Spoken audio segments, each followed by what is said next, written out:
Oh, you're wonderful. I love being here with you. Yes, I do. One, two.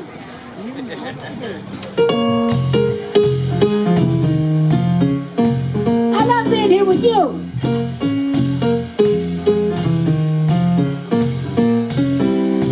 I love the East, I love the West. North and South, they're both the best. But I'll only go there as a guest. 'Cause I love being here with you. I love the sea, I love the shore. I love the rocks and what is more. With you there would never be a bore. I love being here with you. Singing in the shower, laughing by the hour. Life is such a crazy game. I love a kind of weather, as long as we're together. I love to hear you say my name. I like good wine and fine music. Candlelight, I love to sing. Don't get me wrong, you know what I mean. Sheriff, I've been pondering a couple of things all this week, knowing that I was going to get a chance to spend some time with all of you today. And let me just pause for a second. There's so many of you in this room or outside at this gathering. I don't want to start calling names, but I never take for granted what it means to have started in the city as just a kid working for Mark Ridley-Thomas at SCLC, and then to advance to working for Pat Russell when she was chair of the LA City Council, and then to work for Tom Bradley when he was mayor, of course, of this city. And along the way, I've met so many people, and I've seen so many familiar faces here today. And I want to just say from the bottom of my heart, and I don't want to get emotional here, but I want to just say thank you. I have felt supported by this community. I have felt supported by this city. And as I've been fortunate to, over the course of the years, to elevate to some level of national prominence, it means a great deal to me to have been supported by so many of you out on this lawn. So from my heart, let me just say thank you to every one of you for all the support you've shown me down through the years in everything I've attempted to do on behalf of our community. So I was thinking this morning, trying to process this morning what I might say in these 10 minutes. And there have been two things I've been wrestling with all this week. I say all the time on our station that at our best, certainly for my show and for the entire station, at our best, what we're hoping to do with the information and the empowerment that we're bringing forward is to challenge folk to re-examine the assumptions they hold and to help folk expand their inventory of ideas. That's our mission every day, to challenge folk to re-examine the assumptions they hold and to help them expand their inventory of ideas. That is our mission every day at KBLA Talk 1580 for the last 12 months. Indeed, our one-year anniversary being tomorrow. But all this week, knowing I'd see you today, I've been wrestling with these two things. One, the theme of this gathering today, building Black excellence through real emancipation. Building Black excellence through real emancipation. I've been marinating on that all week. What does that mean, and what might I say about that? And the other thing I've been wrestling with is what it really means to be gathered here in honor of Juneteenth. And I want to just give you, in the 10 minutes I have here, a snapshot of the week that I have had sitting in my chair in the studio as I've been wrestling with these two questions all week long. What does it mean to build Black excellence through real emancipation? And what does it mean to be gathered here today as we honor this notion of Juneteenth? On Monday of our program, I started with a guest named Brenna Wren Greer, noted scholar at Wellesley. And Professor Wren Greer and I were in conversation about Juneteenth, an hour just trying to unpack what this holiday actually means. And these are some of the questions that we talked about in this conversation. And I've been, again, noodling all these questions all week long in preparation for this conversation with you. And I want to offer them to you as questions you might consider even beyond this gathering today, as we are now going to do this apparently every year at this same time. These are questions as a community it seems to me that we need to wrestle with. If you wanted answers today, you should have asked Mark to give a speech, or Reverend Lawson, or Steve Bradford, or some other person who's supposed to have answers to these critical questions. I'm a talk show host. I ask questions. So I can give you a whole lot of questions that we should be wrestling with, and I want to do that right now. So we were talking, Professor Wren Greer and I, about whether or not this holiday is merely symbolic. Is this holiday simply and merely symbolic? Is this holiday just another excuse for American culture writ large to engage in crass commercialism? Is that what this holiday is going to be about? Crass commercialism. I know many of you saw the story the other day of Walmart getting chin checked for selling Juneteenth ice cream. That can't be. God help us all. If this holiday is about the selling of ice cream. I even saw the other day, and I'm not making this up, God be my helper and my witness.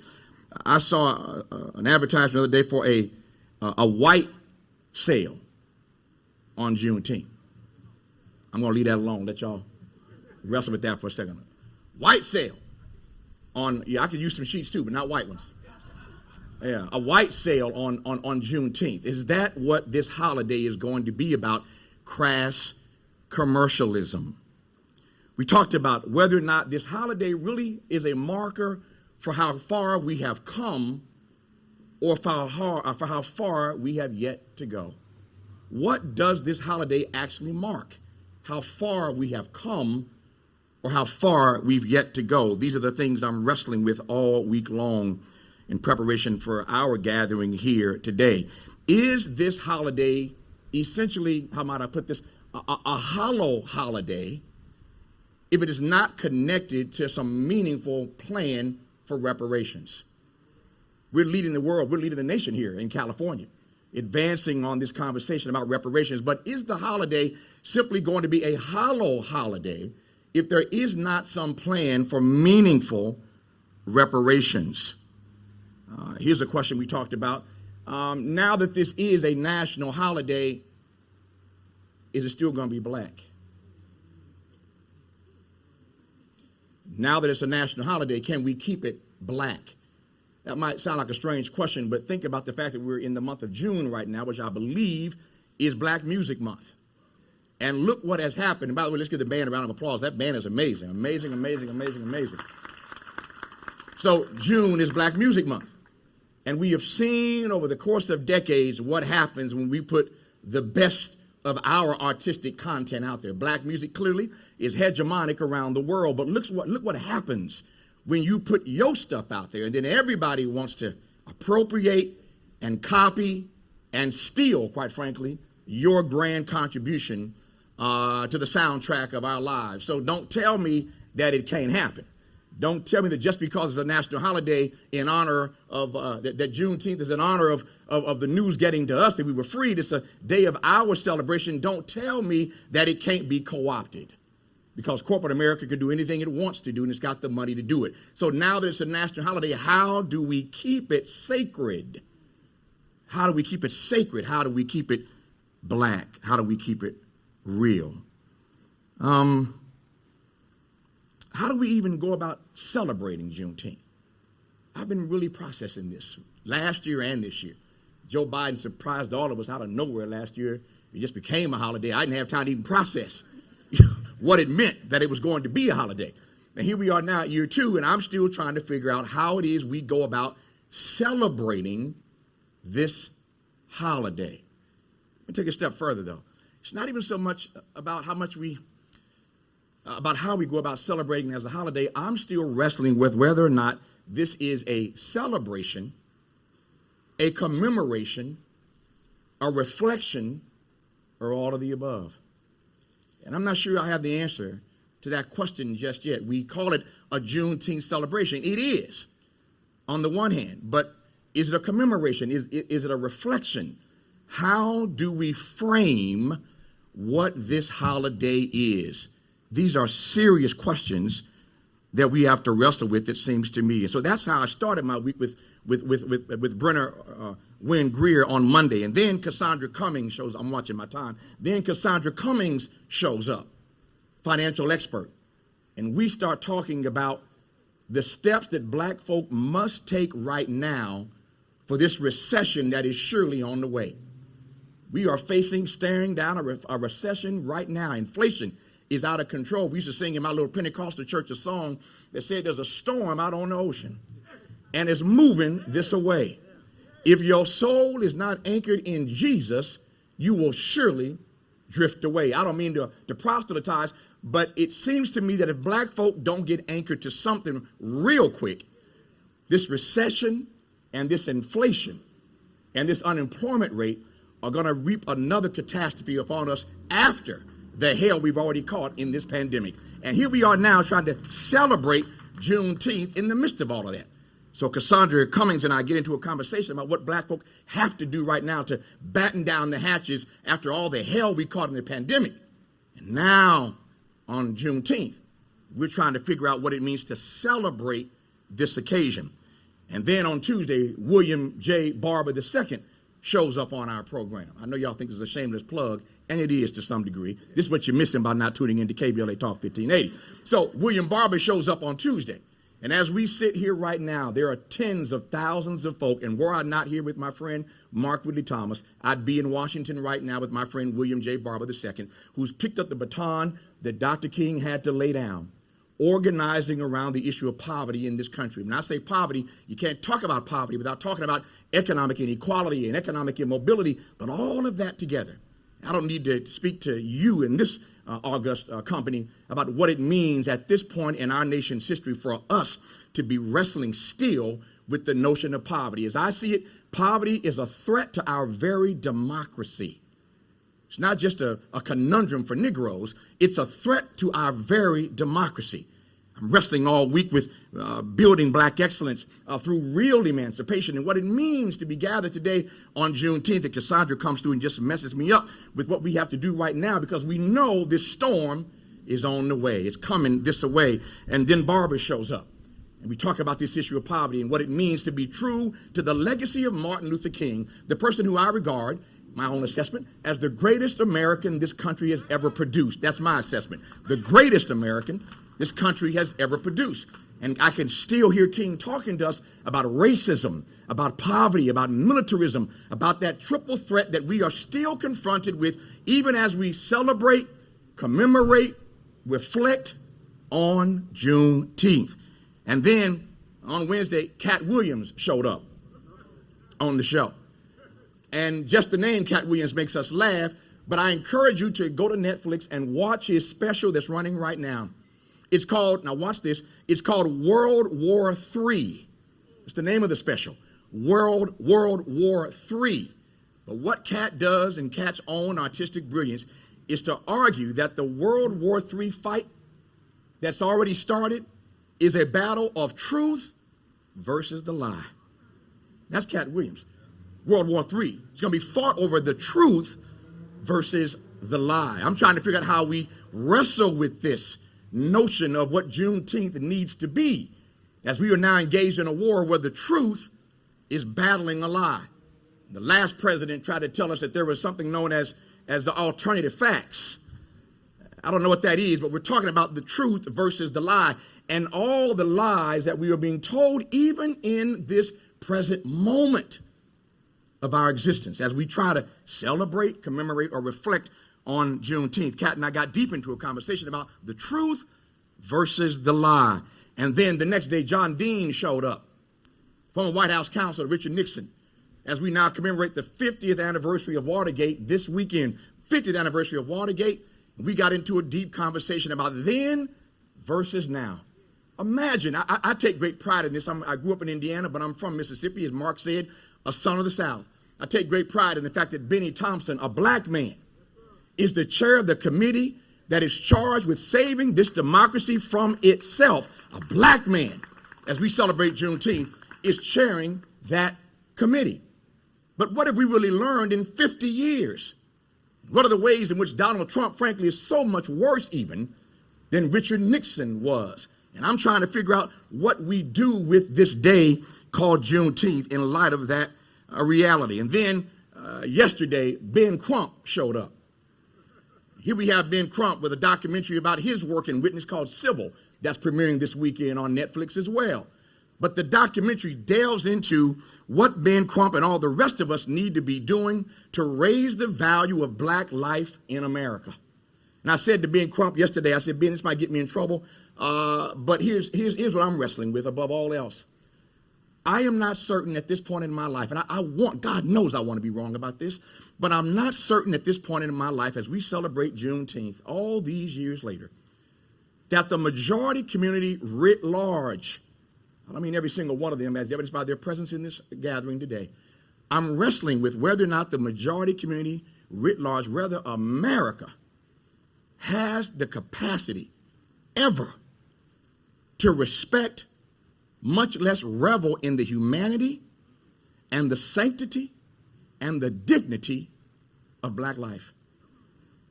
I'm just not certain. I see why Du Bois left and went back to Ghana. That question was eating him up. Does this country have the capacity to revel in, to respect, much less to celebrate the humanity and the dignity and the sanctity of black life? And Ben Crump and I got into a deep conversation about that. And then Ann Coulter showed up yesterday. Yeah, I invited her because I wanted to have a conversation about this great replacement theory that they keep advancing even as we are trying to commemorate, trying to celebrate, and trying to reflect on Juneteenth. Here we find ourselves in a moment where they are so afraid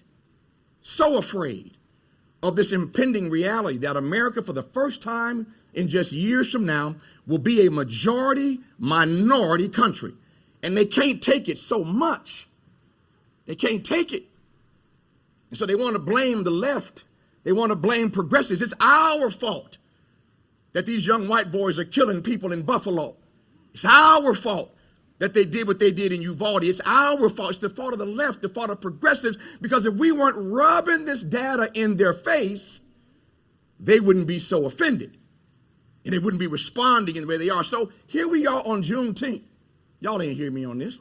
We're trying to celebrate. We're trying to commemorate. We're trying to reflect, but they're telling us that this is our fault, that we are being gunned down the way we are. Even I can't wrap my brain around this. Even after a season of racial reckoning, where we're in the streets, black folk are still the most hated people in this country. What kind of celebration is this really? What kind of reflection are we really being engaged in? What kind of commemoration is this when a moment like this, we are still the most hated people in this country? So Ann Coulter and I got into it yesterday about this great replacement versus the reality of a majority minority America. And I just said, y'all just going to have to deal with it. You have to deal with it. But that's the reality that this country is facing. And so then I started thinking about, as I've been processing this all week, it hit me this morning in my bed about 5 a.m. It hit me this morning. And I'm going to spend some time on this beyond this conversation today. I'll probably even spend a show about it. It hit me this morning. I never thought about this, Mark. All the years that we've been talking about Juneteenth, it never hit me until 5 a.m. this morning. The proximity on the calendar of Juneteenth to July 4th. Just 6 weeks apart. The proximity of Juneteenth to July 4th. And I think you already know where I'm going with this. One of those days forces us to wrestle with America as she is. And the other one wants us to buy into a notion of what America wants to be, what America thinks she is. The difference between the ideals that we profess, the IDEALS, the ideals we profess, but the ideas, the crazy IDEAS, the crazy ideas that are being advanced even in this present moment. So I'm struggling with what it means that Juneteenth and July 4th are in such close proximity to each other. And we can't let Juneteenth become a July 4th. Buying into this nonsense of what America thinks she is. The reality is that America has grown older, but we ain't grown wiser. America has grown older, but we ain't grown up yet. We still have not come to respect and to revel the humanity and the sanctity and the dignity of the folk who built this country. Du Bois put it this way: would America have been America without her Negro people? And we all know the answer to that question. And so Juneteenth raises some existential and some practical questions about who we are really. Who are we really? What kind of nation do we really want to be? Let me put it another way, and this might shock you, but I'm wrestling with this too.